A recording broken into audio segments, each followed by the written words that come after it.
I literally am out of ideas here, Mr. Fallon. I appreciate the extra time. Chair recognizes Ms. Norton from Washington, D.C. Thank you, Mr. Chairman. This hearing highlights the partisan divide over what information investors should have access to when making financial investments. I think we all understand that. My Democratic colleagues and I believe that investors should be free to make their own choices using available data. We think workers seeking to invest in their futures should have the information they need to make evidence-based decisions.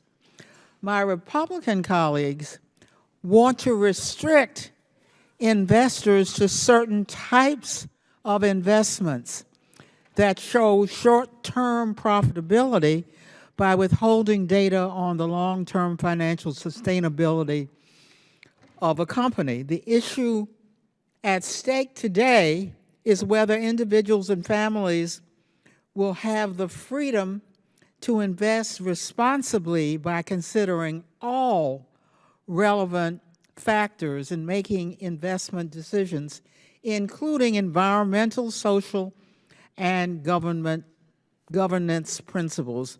Mr. Rajgopal, how does considering ESG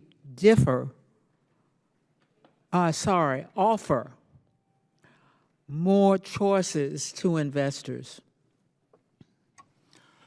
So if you were to just go by what an income statement or a balance sheet or the footnotes of a financial statement tell you, you would perhaps not have a full appreciation for all the risk factors related to the future sales, future costs, and future earnings of a company. So that's what ESG gives you.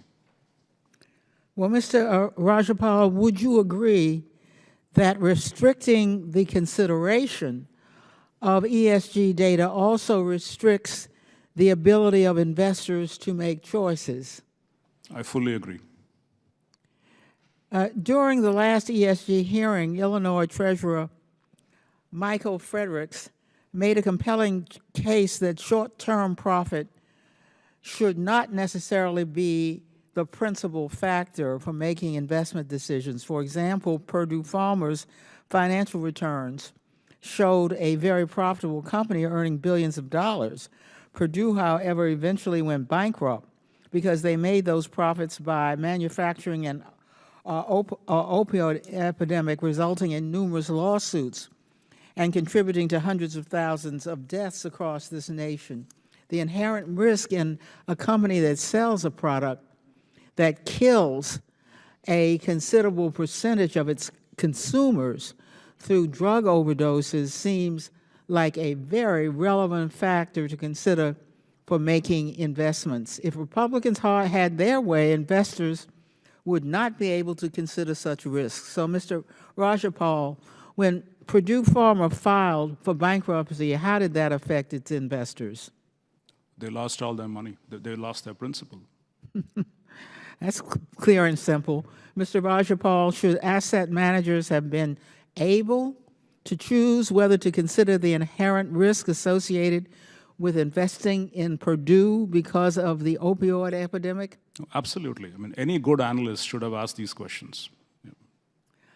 Well, Democrats are for transparency and against limiting what data families and investors can consider in investment decisions. I yield back the balance of my time.